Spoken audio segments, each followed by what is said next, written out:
Hi friends, நம்ம இன்னைக்கு black காஃபியும் கடலையும் எப்படி வைக்கலான்னு பார்க்கலாம். ஈஸி மெத்தடில் கருப்பட்டி எடுத்துக்கலாம். கருப்பட்டி எடுத்து காஃபிக்காக நம்ம கருப்பட்டி உள்ள போட்டு கொஞ்சமாக தண்ணி ஊற்றி வாஷ் பண்ணிக்கலாம். நல்லா வாஷ் பண்ணிவிட்டு இதை சிங்கில் ட்ரைன் பண்ணிடலாம். ட்ரைன் பண்ணதுக்கப்புறம் இப்போ நம்ம காஃபி போடுறோம்ல, தண்ணி எடுத்துக்கோங்க. தண்ணி எடுத்து ஊற்றிடுங்க. நீங்கள் உங்கள் கேட்டகரி எவ்வளவோ அதுக்கேற்றால கருப்பட்டியும் சரி தண்ணியும் சரி எடுத்துக்கோங்க.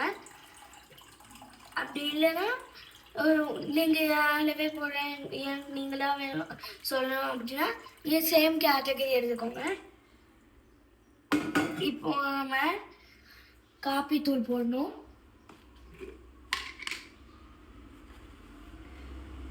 ஏன் இதுக்கு 2 டேபிள் ஸ்பூன் காபி தூள் தேவை.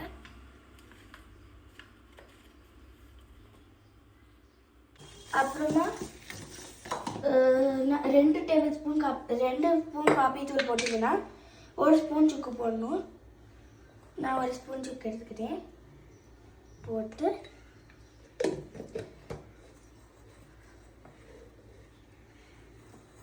அவ்வளோதான் ஃப்ரெண்ட்ஸ், ரொம்ப ஈஸி. இப்போ நம்ம அடுப்பில் வச்சுட்டு